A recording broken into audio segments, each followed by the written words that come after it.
Assalamualaikum warahmatullahi wabarakatuh. Innal hamdalillah wassalatu wassalamu ala Rasulillah wa ala alihi wa sahbihi wa man tabi'ahum bi ihsan ila yaumil qiyamah. Kepada keluarga besar, para santri dan para santriwati, para penuntut ilmu, para pecinta ilmu, para pendengar ilmu, dan para tamu pada teras kehidupan ilmu, yang semoga kita senantiasa diberikan oleh Allah prasangka yang baik, pikiran yang bening, dan hati yang sehat. Karena siapapun yang telah memiliki hati yang sehat, maka dia memiliki pikiran yang positif. Dan tidak ada perkara apapun yang membuatnya cemas berlebihan, tidak ada apapun yang bisa membuat dia sedih berlebihan ketika pikiran kita positif dan hati kita bersih. Inilah yang menjadikan kita senantiasa memohon kepada Allah, semoga kita senantiasa diberikan ilmu, karena ilmu merupakan bagian dari ikhtiar.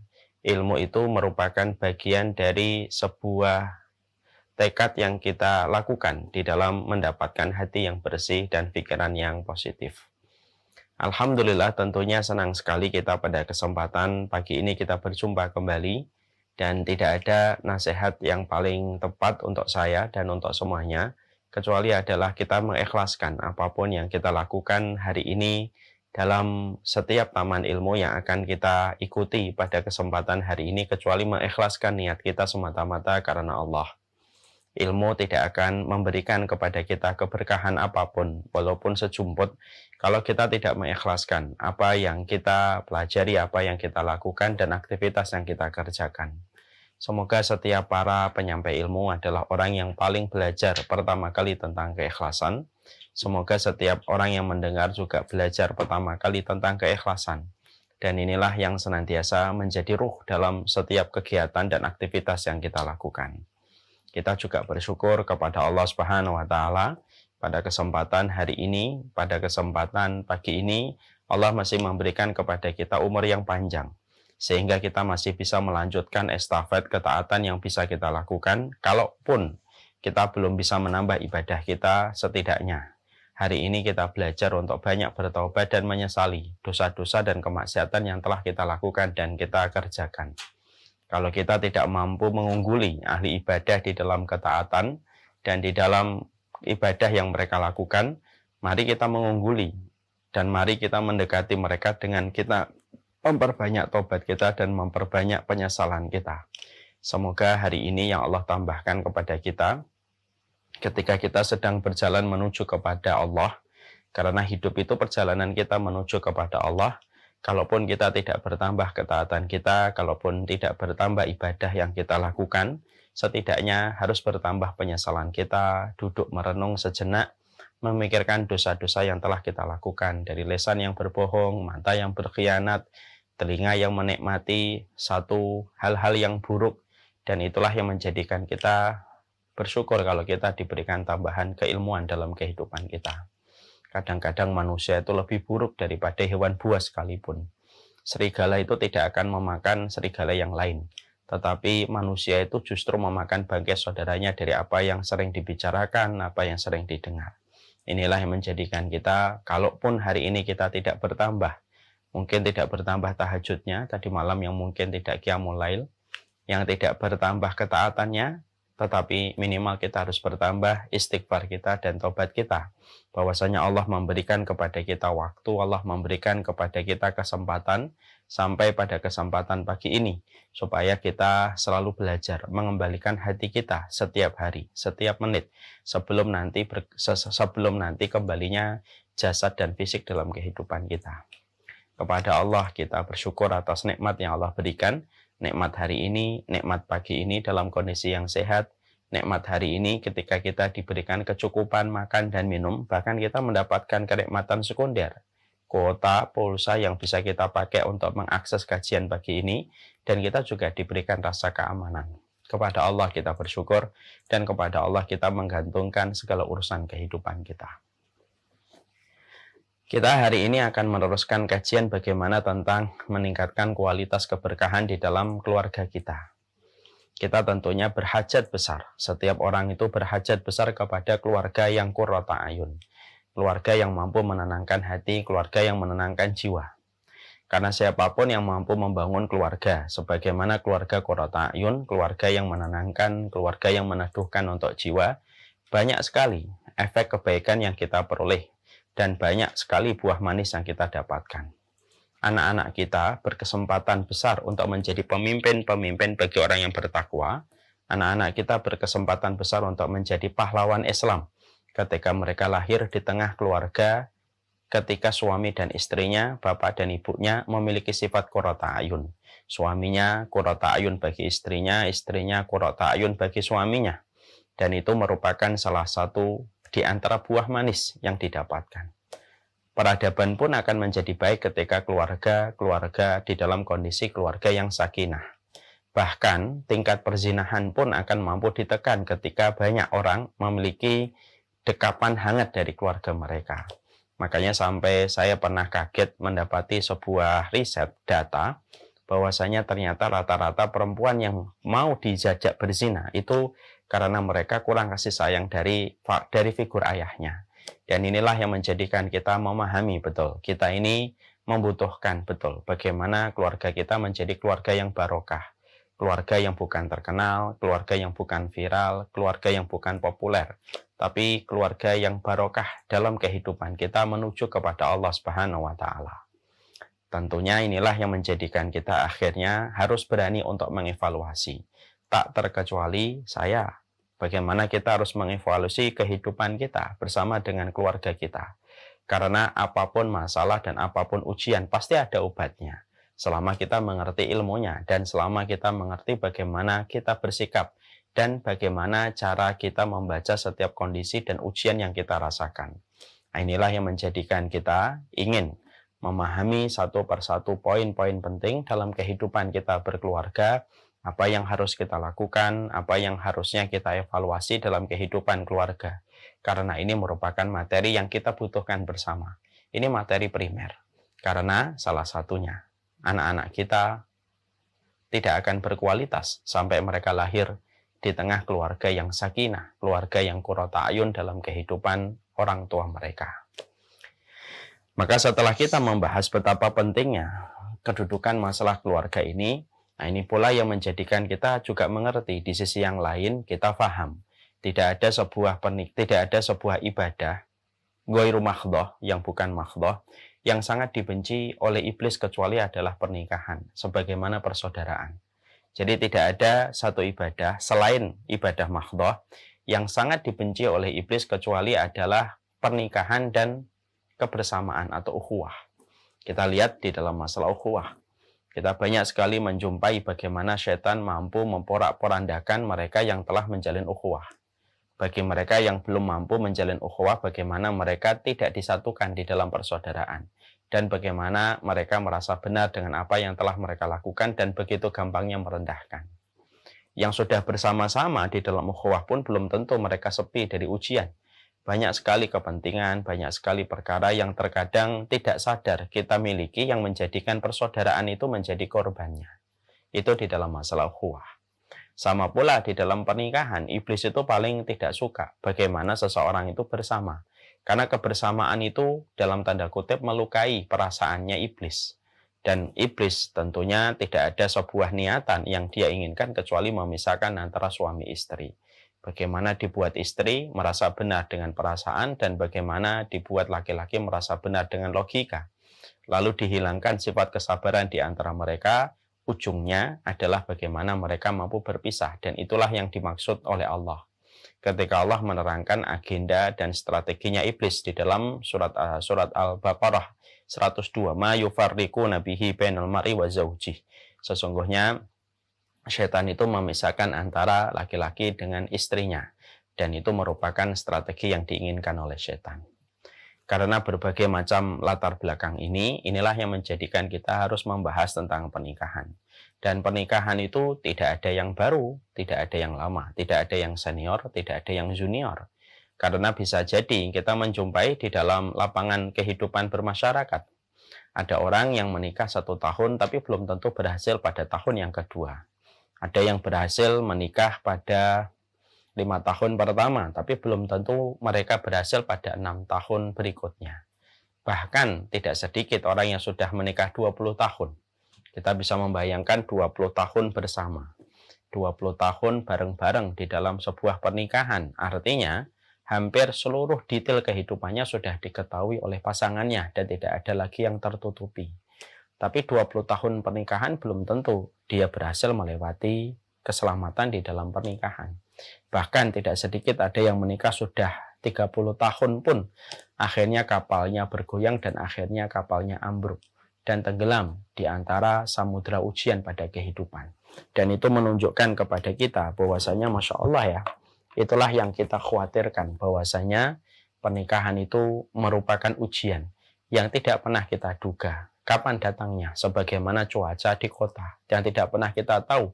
Cuaca asalnya panas, tiba-tiba mendung, tiba-tiba mendung, tiba-tiba panas. Dan berapa banyak pernikahan yang asalnya settle, asalnya mapan, kadang-kadang berantakan hanya karena persoalan sepele yang akhirnya membesar, menjadi gede, dan akhirnya ketika mereka berdua tidak tahu bagaimana cara menyelesaikan masalah itu, dan akhirnya menjadi sebuah kerusakan di dalam komitmen kebersamaan yang sudah diikat bernama pernikahan. Inilah yang menjadikan kita akhirnya paham, karena pernikahan itu sudah disebut oleh Allah dengan kata misaqon ghalidho. Kan antum paham ya, kita semuanya paham. Pernikahan itu disebut oleh Allah dengan kata misaqon ghalidho, yaitu adalah ikatan yang betul-betul melibatkan urusan dunia dan akhirat kita. Bukan hanya ikatan suci, tapi ikatan yang melibatkan urusan dunia dan akhirat kita. Dan apapun yang terjadi di dalam pernikahan, jangan kita merasa selesai ketika di dunia. Tetapi pasti akan ada sangkut pautnya kelak dalam kehidupan di akhirat, ketika masing-masing akan ditanya oleh Allah dan masing-masing akan berdiri di dalam pengadilan Allah. Karena mereka sudah dihalalkan oleh Allah dan Allah sudah memberikan akad kepada mereka, tetapi akhirnya berpisah, itu pun tidak akan lepas dari sebuah pengadilan Allah. Nah, inilah yang menjadikan akhirnya kita memahami betul betapa butuhnya kita semuanya di dalam pernikahan kita yang bernama ilmu. Karena ilmu itu adalah petunjuk. Ilmu merubah yang keruh menjadi bening. Ilmu merubah yang mentok, buntu, menjadi jalan keluar. Ilmu merubah kesulitan menjadi kemudahan selama kita memahami ilmunya dan selama kita jujur menjadikan ilmu menjadi petunjuk dalam kehidupan kita, karena tidak ada keberuntungan setiap pasangan kecuali mereka yang telah mendapatkan ilmunya. Dan itulah dahsyatnya kehidupan ilmu. Makanya saya ambilkan contoh betapa pentingnya kehidupan ilmu. Suami istri bertengkar, ya, kemudian mereka bertengkar karena satu masalah. Sang suami tahu bahwasanya kesalahan ini pada istrinya. Tapi sang suami ketika melihat istrinya yang tidak segera meminta maaf, maka sang suami meminta maaf dulu. Karena sang suami tahu, meminta maaf itu bukan karena dia salah dan istrinya benar. Meminta maaf itu karena dia tahu apa yang menjadi prioritas di dalam kehidupan mereka berdua. Ketika sama-sama menjadi api, maka api ditambah api akan terjadi kebakaran yang dahsyat. Ketika yang satu menjadi api dengan sifat kerasnya, yang satu menjadi air yang sifatnya memadamkan. Karena terkadang panasnya api, teriknya api itu tidak perlu dibalas dengan api yang lebih besar, tetapi cukup dibalas dengan air. Kemudian sang suami ketika dia tahu ilmunya, apalagi memaafkan. Memaafkan itu merupakan perilaku yang sangat dicintai oleh Allah. Bahkan kita menjumpai salah satu di antara nama 8 pintu surga itu, salah satu namanya itu kan pintu al-afina aninas, yaitu pintu, salah satunya pintu surga itu adalah pintu memaafkan. Makanya nanti pada waktu kajian The Homeland of Solihin ikut, nanti saya akan membahas pintu-pintu surga itu namanya apa saja. Lalu setelah dia mengetahui semua perkara itu, lalu kemudian dia meminta maaf kepada istrinya walaupun dia tahu bahwasanya istrinya yang salah. Maka akhirnya persoalan itu akhirnya menjadi yang asalnya keras kemudian menjadi lembut, disebabkan ketika salah satunya memahami ilmu lalu mengamalkan ilmu itu, mempraktekkan ilmu itu, dan dia paham pernikahan itu tidak ada kalah menang. Meminta maaf tidak menjadikan kamu lebih menang, dimintain maaf tidak menjadikan kamu lebih menang, meminta maaf tidak menjadikan kita menjadi kalah di hadapan orang yang kita berikan maaf atau kita mintain maafnya. Sama pula dibalik, Ketika suami istri bertengkar, sang suami keras nih. Ketika dia lagi membatu, ketika dia lagi menjadi api. Istrinya tahu yang salah suaminya, tetapi karena dia tahu bahwasanya pernikahan itu bukan masalah kalah dan menang, tetapi dia juga ingat hadis Rasulullah dalam satu ilmu dikatakan oleh Nabi, sebaik-baik perempuan itu adalah ketika mendapati kemarahan suaminya, maka dia tidak akan pergi kemana-mana, dia akan mendekat kepada suaminya, meletakkan tangannya di atas dada suaminya, lalu dia berkata, La aduku gomson hatta tardo. Sesungguhnya aku tidak akan mencabut tanganku sampai kamu ridho kepada diriku. Walaupun istrinya tahu yang salah itu suaminya. Tapi karena dia tahu bahwasanya salah satu sifat dan karakter wanita surga itu adalah yang meminta maaf terlebih dahulu. Untuk meredakan kemarahan dan kejengkelan hati suaminya, dia yang meminta maaf dulu. Dan dia melakukan itu karena dia mengerti ilmunya. Basicnya ilmu dalil yang dia pernah pelajari, lalu dia amalkan. Tanpa dia menuruti perasaan, tanpa dia menuruti praduga, dia lakukan itu. Dia dekati suaminya, dia letakkan tangan di atas dia letakkan tangan atau di atas tangan apa? Di atas dada di atas dada istrinya. Maka pada saat itulah kemudian persoalan itu akan mencair dan akhirnya menghasilkan keberkahan. Nah, inilah yang menjadikan kita mengerti ilmu adalah obat dari setiap problematika yang kita jumpai, baik dalam kehidupan bermasyarakat, kehidupan berdakwah, dalam kehidupan kita menjalani muamalah dan interaksi bersama dengan umat, bahkan dalam konteks kehidupan rumah tangga. Dalam rumah tangga pun kita harus memerlukan ilmu, karena ilmu adalah cahaya. Berarti kalau keluarga kita tanpa ada ilmu yang mengontrol bagaimana setiap perjalanan kehidupan keluarga kita, maka keluarga kita gelap. Kalau bukan karena ilmu, karena istri akan selalu merasa benar dengan perasaannya, apalagi ditambah dengan sifat-sifat latar belakang dan basic yang dia miliki. Sang suami akan merasa benar dengan logikanya, apalagi ditambah dengan basic dan kulturnya. Dan itu tidak akan ada selesainya. Karena apa? Tidak ada yang mempertemukan antara kekuatan logika dan kekuatan perasaan, kecuali yang memadukan berada pada titik tengahnya itu adalah ilmu yang menjadi syariat. Karena syariat tidak pernah berpihak kepada laki-laki, syariat tidak pernah berpihak kepada perempuan. Dan itulah indahnya ilmu. Makanya maaf ya, jangan dijadikan ilmu menjadi pembenaran. Kalau ada satu tema tentang kajian kok sesuai dengan maunya kita pengennya dengarkan ke pasangan kita. Tanpa kita mengevaluasi diri kita. Seringnya kan gitu. Ada satu makalah yang menurut kita cocok nih untuk pasangan kita. Lalu kemudian kita langsung kirimkan. Sebagaimana dia juga mengirimkan, misalkan ada satu kajian video bagus nih untuk suami saya atau untuk istri saya, kita kirimkan ke istri kita. Padahal pada saat itu kita pun sedang lupa untuk mengevaluasi kekurangan kita. Jangan menjadikan ilmu menjadi tameng pembenaran, tapi mari kita jujur. Jadikanlah ilmu di tengah-tengah menjadi petunjuk, supaya sang suami tidak selalu merasa benar dengan jalur pemikiran dan logikanya, supaya seorang istri itu tidak selalu benar dengan perasaannya. Apalagi ditambah meme-meme yang menurut saya khawatir meme ini akan mempengaruhi jalan berpikir. Ketika banyak sekali video yang selalu menerangkan wanita selalu benar, kalau salah kembali kepada pasal pertama. Walaupun bercanda, anak khawatir itu akan terekam di bawah alam sadar. Dan akhirnya dia akan merasa benar dalam apapun yang dia lakukan, apapun yang dia ucapkan, tanpa dia merasa mengevaluasi apa yang telah dia lakukan kepada pasangannya. Nah, inilah yang kemudian menjadikan kita akhirnya memahami betul. Inilah pentingnya kehidupan kita di dalam keluarga itu adalah kehidupan bersama dengan keluarga, yaitu dengan ilmu yang kita harus bahas. Makanya moga-moga nanti satu waktu ketika kita kajiannya sudah offline gitu, kita bisa ketemu dalam satu camp gitu ya, family camp gitu ya. Mungkin ada Syamila family camp. Kita bahas bareng-bareng gitu apa yang harus kita ilmui. Karena pada dasarnya ketika saya menyampaikan masalah keluarga itu bukan karena saya merasa paling tahu, bukan merasa paling senior, tidak. Justru saya banyak belajar. Dari apa yang saya sampaikan ini menjadi sebuah nasihat internal untuk saya. Karena apa? Pernikahan itu tidak ada waktu yang disebut dengan zona nyaman. Bisa jadi 5 tahun kamu menikah, kamu belum tentu 5 tahun berikutnya selamat. 10 tahun kamu menikah, belum tentu kamu akan selamat pada tahun yang ke-11. 20 tahun kamu menikah, belum tentu kamu selamat pada tahun berikutnya. Karena banyak sekali onak, banyak sekali duri, banyak sekali karang yang tidak kelihatan oleh kasat mata, yang tertutupi oleh kabut-kabut yang ada di masa mendatang, yang menjadikan kita terkadang harus terguncang-guncang ketika melewati karang-karang itu, atau bahkan tidak sedikit yang akhirnya berantakan, pecah. Kapal mahlige pernikahan disebabkan sesuatu yang tidak kita kembalikan semuanya kepada ilmu dan mengharapkan ridhonya Allah Subhanahu wa taala. Makanya inilah yang kemudian kita bahas.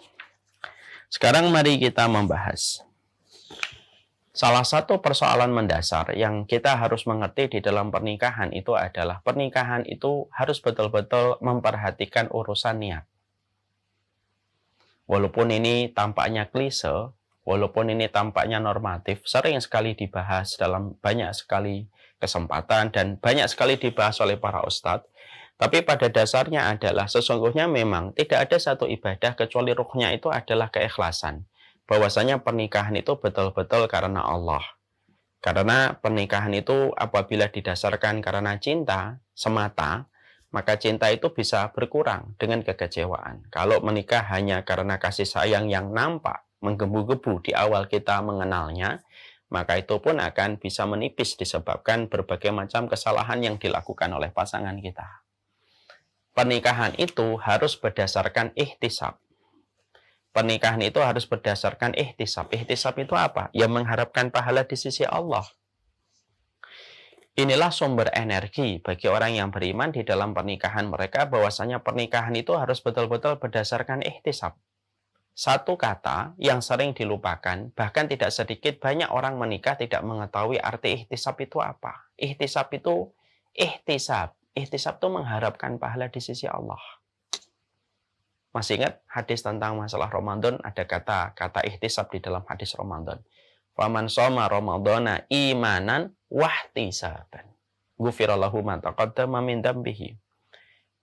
Barang siapa yang dia berpuasa karena Allah, imanan karena iman, wahtisaban, mengharapkan pahala. Jadi ihtisab itu mengharapkan pahala. Maka sesungguhnya ini merupakan salah satu perkara yang kita sering lupa. Terutama ketika kita melewati hari-hari berjumpa dengan masalah-masalah yang sering kita jumpai. Karena muamalah, karena interaksi pasangan kita yang terkadang tidak sesuai dengan keinginan kita. Tidak ada obat yang bisa menjadikan kita lapang ketika mendapatkan kekecewaan, kecuali adalah ihtisab. Dan terkadang Allah memang mempertemukan kita dengan berbagai macam hal yang pahit ketika kita di dalam keluarga. Kan kita juga paham ya, sesuatu yang pahit yang kita jumpai dalam keluarga itu bukan berarti Allah membenci kita, bukan.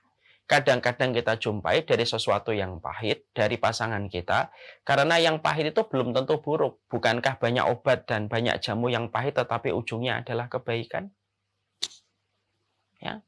Sebagaimana kita menemukan ya bahwasanya tidak setiap yang manis itu adalah baik untuk kita. Makanya pasti dalam kehidupan berumah tangga itu pasti kita akan menjumpai sesuatu yang pahit. Dan sesuatu yang pahit itu tidak ada obatnya kecuali adalah ihtisab, mengharapkan pahala di sisi Allah. Ya. Makanya saya kemudian akhirnya memahamkan betul. Kalau kita tidak memiliki ihtisab di dalam setiap kehidupan berumah tangga, banyak perkara yang bisa membuat kita meluap marah, lalu meluapkan kekecewaan. Karena orang yang paling banyak berbuat salah kepada kita itu adalah orang yang paling dekat dengan kita, sebagaimana kita adalah orang yang paling banyak salah kepada orang yang dekat dengan kita, dan itu keluarga kita. Karena tiap hari, hampir 15 jam kita bersama setiap waktunya, ketika dikurangi waktu kerja. Makanya Masya Allah, ihtisab itu merupakan energi besar dalam kehidupan kita berumah tangga. Dan inilah yang sering dilupakan oleh setiap pasangan. Ihtisab itu merupakan sesuatu yang harusnya dipasang alarmnya setiap pagi dan setiap malam sebelum kita berjumpa di dalam istirahat tidur kita yang panjang. Itu ihtisab. Sebagaimana kita pasang itu dalam setiap pagi kita. Pagi itu harus dipasang ihtisab. Apapun yang saya temukan hari ini pada suami saya dan apapun yang saya temukan pada istri saya tetap akan berbuat baik karena saya mengharapkan semata-mata pahala dari sisi Allah. Karena ibadah pernikahan kalau bukan karena mengharapkan pahala dan keridhaan dari Allah, maka sulit rasanya kita akan melewati setiap ujian itu dengan ketenangan dan setiap kekurangan dengan kelapangan. Tidaklah setiap ujian, tidaklah setiap kekurangan, tidaklah setiap kesalahan yang dilakukan oleh istri kita, kecuali dan oleh suami kita, kecuali harus disikapi dengan sikap ihtisab. Dan sikap ihtisab ini kalau masih terpatri pada pemikiran kita, pada hati kita, maka tidak akan membahayakan apapun masalah yang kita jumpai dalam satu keluarga, karena kita mengharapkan pahala di sisi Allah. Jangan pernah, kata para ulama, jangan pernah melakukan kebaikan di dalam berumah tangga itu karena pasangan kita. Kenapa kemudian kita diberitahu semacam ini? Jangan pernah kita berumah tangga itu karena mengharapkan kebaikan dari pasangan kita. Karena pasangan kita tetap manusia biasa. Mereka bukanlah malaikat. Mereka adalah manusia yang disifati oleh penciptanya dengan kata dolum, suka berbuat dolim, jahul, bodoh, ya, ittiba'udzon, mengikuti prasangka. Belum lagi dengan berbagai macam kekurangan karakter dari latar belakang pendidikan ataupun dari latar belakang keluarga. Sehingga akhirnya kalau di dalam sebuah pernikahan luput dari masalah ihtisab, bahwasanya keluarga kita adalah sebuah sarana kita untuk mendapatkan pahala di sisi Allah, maka sesungguhnya semua kekurangan yang kita jumpai di dalam berumah tangga pasti akan menjadikan hati kita sesak. Karena apa? Kita melupakan Allah yang menjadi tujuan kita di dalam berumah tangga. Tidaklah Allah kita jadikan tujuan kecuali menjadikan masalah sebesar apapun tampak kecil, tidaklah menjadikan setiap problematika yang kita dapatkan segede apapun kecuali menjadi sekecil lalat ketika kita mengerti tujuan kita itu adalah yang maha besar, yaitu adalah Allah. Ini memang indah diucapkan, sulit dipraktekkan. Tapi setidaknya ilmu kita pahami. Jadi ihtisab itu harus kita miliki. Mendapati masalah gitu, ihtisab harus dihadirkan dulu. Kalau ihtisab tidak dihadirkan, suami akan egois untuk tidak meminta maaf dan tidak akan memeluk istrinya. Kalau kemudian masalah hadir, tidak ada ihtisab, maka istri akan merasa benar dan dia lebih menikmati kesendiriannya tanpa ngobrol dengan suaminya supaya dia bisa melakukan apapun yang dia mau tanpa harus berkhidmah kepada suaminya ketika sedang berantem. Ihtisab ini loh yang menjadi sebuah perkara besar di dalam pernikahan. Karena apa? Ketika cinta itu sudah berkurang, ketika kasih sayang itu sudah menipis, ihtisab itu datang menggantikan bagi keluarga-keluarga yang mendapatkan ridho dari Allah. Apakah kita sangka keluarga-keluarga yang mereka hari ini kita lihat begitu luar biasa gitu, saling berkhidmah antara suami dengan istri gitu. Apakah kita kemudian menyangka bahwasanya itu hanya semata-mata cinta? Enggak. Ada kekuatan yang lebih besar daripada kekuatan cinta. Ada sesuatu yang lebih besar daripada kekuatan sayang. Kekuatan itu adalah mengharapkan kebaikan akhirat dari apa yang kita jumpai dari keluarga dan pasangan kita. Kan begitu. Makanya inilah yang kemudian kita sering lupakan. Ihtisab itu merupakan pelajaran penting di dalam setiap kehidupan berumah tangga. Inilah pula yang kemudian menjadikan kita harus menginstal satu ihtisab ini setiap waktunya, setiap saatnya di dalam kehidupan berumah tangga kita. Bahkan di dalam pendidikan anak. Bahkan bukan hanya dalam pendidikan anak, dalam setiap urusan dalam kehidupan kita itu tidak luput dari ihtisab. Dakwah itu kalau tidak ihtisab, maka kemudian tidak ada faedahnya orang berdakwah dan tidak akan mendapatkan apapun di sisi Allah kalau dia tidak ihtisab. Dan yang paling memerlukan ihtisab itu ya di dalam kehidupan kita berumah tangga. Dari berbagai macam persoalan dan problematika yang sering kita jumpai. Maka tidak ada jalan keluarnya kecuali satu, mengharapkan pahala di sisi Allah. Atau setiap masalah yang kita jumpai, atau setiap hal yang kita dapatkan. Ya. Bukankah banyak orang yang sering menulis begini? Anak-anak muda yang hari ini lagi ngaji kan yang kadang-kadang yang romantis suka nuliskan gini. Menikah itu supaya menjadikan surga lebih dekat. Dia tidak paham bahwasanya kalimat itu yang dia tulis, surga itu, menikah itu menjadikan surga lebih dekat itu. Maka kemudian dia harus paham, di balik kata-kata itu, di situ ada ujian yang banyak. Karena memang surga identik dengan ujian. Bukankah surga identik dengan berbagai macam kesabaran yang harus dia berikan dalam perjalanan itu? Banyak orang yang menyangka pernikahan itu harus betul-betul sempurna, sebagaimana yang diinginkan. Dia lupa bahwasanya pernikahan itu ibarat mawar. Di balik indahnya mawar itu ada duri-duri yang siap untuk melukai tangan kita. Di balik indahnya permukaan air laut yang memantulkan warna langit, di situ ada karang-karang yang siap merobek kapal yang kita lewati. Dan disitulah kemudian kita harus memahami ketika pernikahan itu ada durinya yang siap melukai kita di balik indahnya pernikahan. Karena pernikahan itu tidak idealis. Pernikahan itu tidak sesuai dengan apa yang selalu kita bayangkan. Kadang-kadang pernikahan itu akan memberikan kepada kita banyak ujian. Sebagaimana sudah sering saya sampaikan, pernikahan itu tidak menjanjikan kepuasan, tapi pernikahan itu menjanjikan keberkahan. Dan keberkahan itu datang bersama orang yang bersabar. Dan tidaklah orang bersabar itu kecuali satu. Yang menjadikan dia bersabar itu mengharapkan pahala di sisi Allah. Saya ulang kembali nih. Pernikahan itu tidak menjanjikan kepuasan. Tidak menjanjikan kepuasan 24 jam itu tidak bisa. Mungkin pagi hari kamu rukun, siang hari nanti sudah bertengkar. Siang hari kemudian sore hari rukun lagi, nanti malam hari ada lagi yang membuat kita terluka. Karena apa? Mungkin pasangan kita tidak bermaksud melukai, tapi memang kadang-kadang karena kultur yang berbeda menjadikan kita terkadang tidak selalu cocok dalam 24 jam. Pernikahan itu tidak menjanjikan kepuasan, tapi pernikahan itu pasti memberikan keberkahan. Dan keberkahan itu tidak bisa didapatkan kecuali orang yang bersabar. Dan orang bersabar itu tidak akan dia tidak akan komit di atas jalan kesabaran itu kecuali orang yang mengharapkan pahala di sisi Allah. Karena jalan kesabaran itu, bensinnya itu adalah ihtisab. Mobil, maka yang menggerakkan mobil itu bensin. Yang menggerakkan bis itu solar. Yang menggerakkan pernikahan itu sampai pernikahan itu betul-betul berjalan gitu menuju tujuan yang kita inginkan bersama dengan keluarga kita kecuali kesabaran. Dan kesabaran itu tidak akan didapatkan kecuali adalah dengan ihtisab. Banyak orang selalu ngomong, aku ingin menua bersama dirimu. Indah memang. Ingin tua. Ingin menjadi sepuh dan ingin menjadi berkerut dan beruban bersama dirimu. Kata-kata yang indah. Tapi di balik kata-kata itu terdapat banyak prosedur yang kita harus miliki.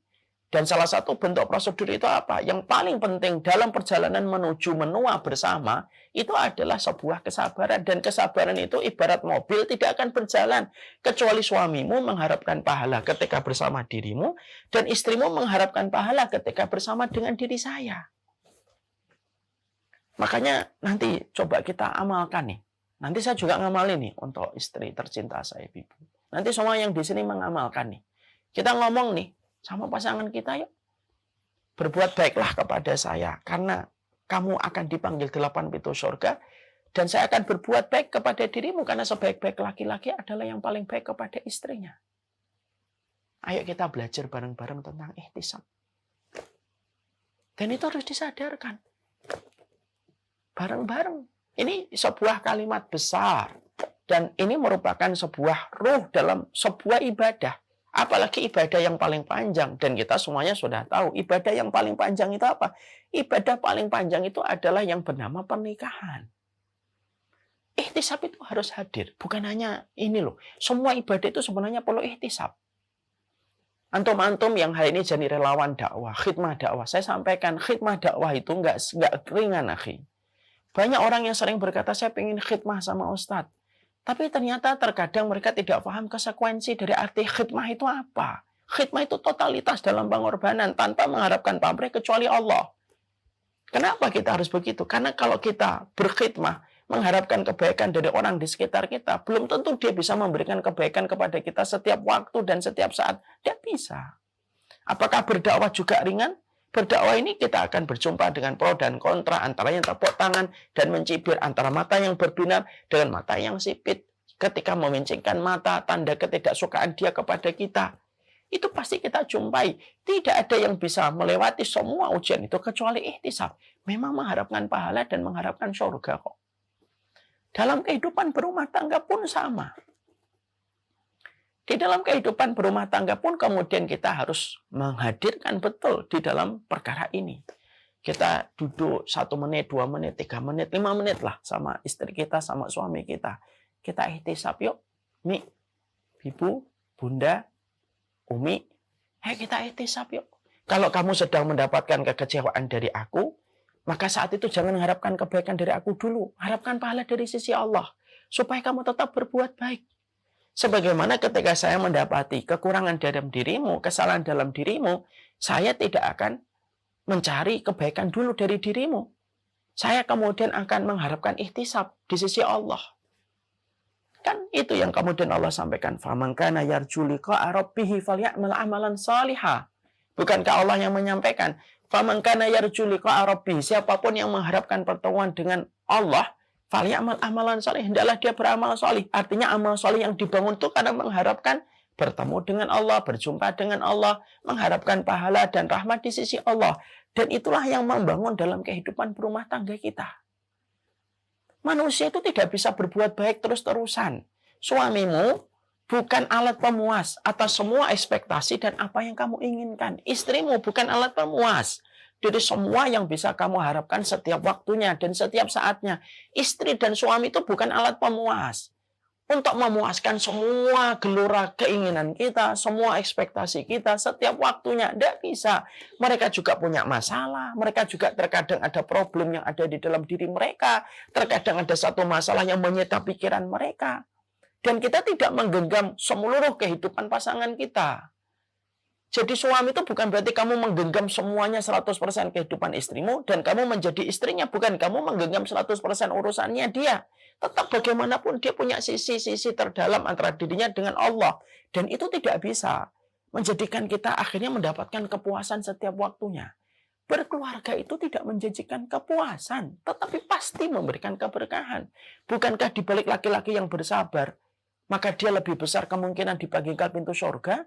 Bukankah di balik wanita yang bersabar, lalu selalu meminta maaf kepada suaminya, walaupun suaminya yang salah, maka 8 pintu surga kemudian akan memanggilnya dan rindu kepada namanya. Nah, kalau sebuah perkara sudah diletakkan kepada sesuatu yang besar, tujuannya kalau sudah besar tidak akan membahayakan masalah-masalah kecil. Tapi kalau kita di dalam menetapkan tujuan di dalam rumah tangga, tujuannya terlalu kecil, hanya ingin mendapatkan feedback yang baik dari pasangan kita, itu terlalu kecil. Akhirnya apa? Masalah kecil pun akan menjadi gede ketika tujuannya terlalu kecil. Bukan karena pahala, bukan karena rahmat, bukan karena pintu-pintu surga yang menanti. Ya. Jadi inilah perkara yang sering dilupakan. Semuanya, tak terkecuali mungkin saya.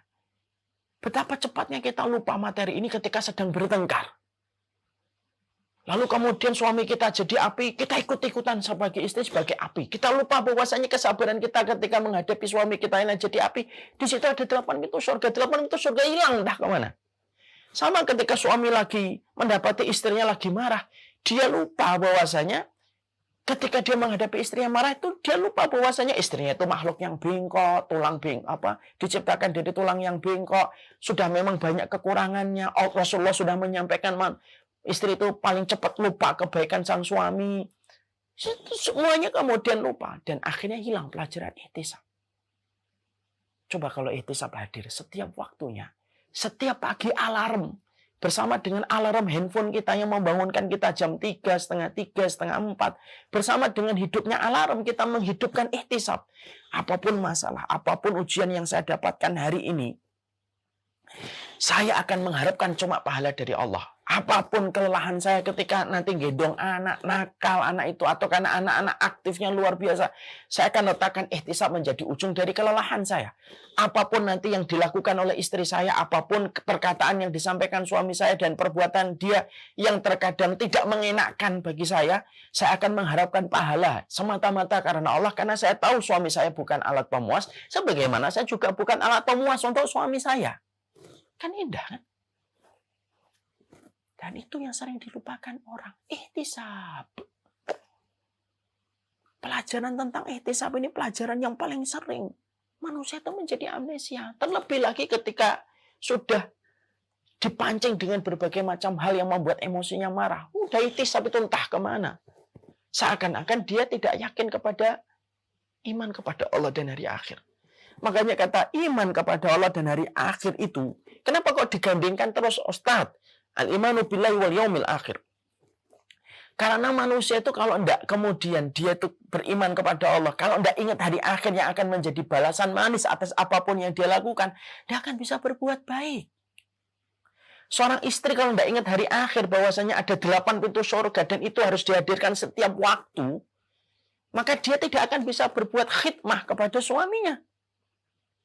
Khidmah itu akan hilang cepat. Kenapa? Karena hari akhir sudah hilang. Menganggap semuanya itu harus terjadi hari ini, harus tuntas hari ini, dan harus beres hari ini. Tidak semuanya. Kadang-kadang ada sebuah perkara yang kita harapkan kebaikannya itu nanti di akhirat. Ada perkara yang terkadang itu harus kita nantikan kebaikannya itu nanti di akhirat. Dan itulah pentingnya ihtisab. Makanya pertama kali yang kita harus mengerti, persoalan basic dari pernikahan itu adalah jangan melupakan ihtisab kita. Jangan pernah sama sekali melupakan ihtisab kita di dalam persoalan masalah ini. Persoalan apapun tidak akan pernah lepas dari persoalan ketika kita menjumpai kekecewaan. Siapa yang tidak kecewa? Ya kan? Dan itu hanya bisa diobati. Penyakit kekecewaan itu hanya bisa diobati. Hanya bisa diobati dengan rasa ihtisab yang hadir dan tumbuh pada hati manusia. Ketika kemudian perasaan itu sudah tumbuh pada hati manusia, kepada suami, kepada istri, ihtisab itu sudah ada, apapun yang dilakukan itu tidak akan membahayakan. Kalaupun komentar akan diberikan, kok gitu kok dikerjain Pak gitu. Maka tidak ada yang tidak penting kalau semuanya sudah dikaitkan kepada Allah. Dan sebaliknya setiap masalah sebesar apapun, setiap kesalahan sebesar apapun, selama dikembalikan dan dikaitkan kepada Allah yang menjadi tujuan kita, masalah itu akan tampak kecil. Karena kita ingat bahwasanya rahmat Allah yang kita inginkan. Makanya Masya Allah inilah yang kemudian menjadikan kita akhirnya memahami betul. Ayo kita praktekkan yuk. Yang pertama, bisikan ke telinga istri kita. Bisikan ke suami kita telinganya. Ihtisab ya Mas, kalau sama saya pasti banyak kekurangan, saya pasti banyak kesalahan. Saya akan memperbaiki. Tidak boleh kita mengatakan apa adanya. Saya orangnya apa adanya. Perkataan orang apa adanya itu berarti dia nggak mau belajar. Terima saya apa adanya. Tidak bisa. Setiap orang dituntut menjadi lebih baik. Terima saya akan terus belajar. Tapi ihtisab ya. Ihtisab. Karena Allah. Jadilah suami yang ihtisab. Jadilah istri yang ihtisab. Kalau kamu sedang mendapatkan aku menjadi api, jadilah kamu air. Tidak mungkin kamu menjadi air kecuali kamu mengharapkan pahala di sisi Allah. Pernikahan tidak menjanjikan kepuasan. Pernikahan tidak menjanjikan kepuasan. Tapi pasti memberikan keberkahan. Dan keberkahan itu datang bersama dengan kesabaran-kesabaran yang kita miliki pada kehidupan kita. Dan kesabaran tidak akan pernah bertahan. Berada pada teras kehidupan hati kita. Kecuali kita memiliki ihtisab mengharapkan kebaikan dari sisi Allah. Kenapa dalam berkeluarga itu ada syariat ihtisab, Ustaz? Ini di buku tidak ada ya.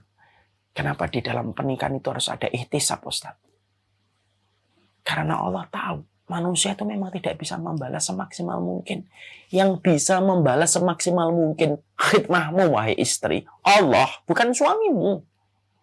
Yang bisa membalas semua pengorbananmu, wahai abi, wahai ayah, wahai suami, di tengah panasnya kamu berjalan, di tengah kamu mendapatkan rezeki, kamu rela berbagi kepada istrimu, kamu rela tertusuk punggungmu, tetapi tetap tersenyum dengan wajahmu. Tidak ada yang bisa menggantikan semua pengorbananmu, wahai suami, kecuali Allah. Kepada semua para ibu dengan kelelahannya, keletihannya, merawat anak-anak. Anak-anak satu menangis diam, pindah lagi ke anak yang satunya. Anak satu nyusuin, baru selesai. Kemudian pindah lagi anak yang satunya minta untuk ke belakang. Terus berputar semacam itu. Tidak ada yang bisa membalas. semua keletihanmu, kepenatanmu, kelelahanmu dalam semua khidmah yang kamu berikan, kecuali Allah. Yang salah bukan apa yang kita jumpai dari pasangan kita. Yang salah itu ketika kita salah berharap. Kita lupa bahwasanya Allah menyampaikan kepada kita, wa ila rabbika farghab. Memang sama Allah kamu itu harusnya berharap. Memang kepada Allah lah kamu menuju. Jadi masalah dalam keluarga itu bukan yang salah itu suami saya atau istri saya. Tapi harapanmu. Ketika harapanmu itu kamu berikan kepada makhluk. Suamimu, sebesar-besar apapun suamimu, dia tetap makhluk. Sebesar-besar apapun istrimu, maka dia tetap makhluk. Makhluk itu tidak bisa memuaskan kita. Dalam setiap perkara itu tidak bisa. Tidak bisa. Seorang ustadz sekalipun ketika kamu dibimbing dia dalam urusan akhiratnya, kamu diberikan petunjuk ini harusnya begini, ini begini, berdasarkan dalilnya, itu pun terkadang kamu bisa kecewa, apalagi murid di hadapan ustadznya. Berapa banyak kekecewaan. Tapi itu semuanya ditutup dengan sebuah kata ihtisab. Wa ila rabbika farghab. Memang kepada Allah lah kemudian kita itu mengharapkan. Jadi setiap badai yang terjadi dalam rumah tangga itu bukan karena kesalahan mereka, tapi apa? Karena harapanmu terlalu besar kepada pasanganmu. Cintamu terlalu gede kepada pasanganmu, melebihi cintamu kepada Allah. Melebihi kecintaanmu kepada air-air di surga. Itu yang menjadi masalah kita semuanya. Wa ila rabbika farghab. Kepada Allah lah kamu mengharapkan pahala terbaik di sisi Allah. Semoga kita paham ini. Ihtisab. Pelajaran terbesar dalam kehidupan berumah tangga. Tapi paling sering amnesia di dalam perjalanan menapak kehidupan berumah tangga. Wassallallahu ala nabiyina Muhammad. Walhamdulillahirabbil alamin. Ini yang dapat kami sampaikan. Pertemuan yang kedua. Bagaimana menuju kepada keluarga qurrata ayun. Ya, keluarga bervisi surga. Ya, tentunya bukunya hanyalah pegangan, tapi banyak sekali pengembangan-pengembangan yang saya sampaikan nanti. Semoga kita senantiasa menasihati diri kita sendiri masing-masing. Suaranya kecil, Najis. Sambil dilihat chatnya. Ada. Semoga kemudian kita memahami tentang berbagai macam hal yang kita harus mengerti di dalam kehidupan kita berumah tangga.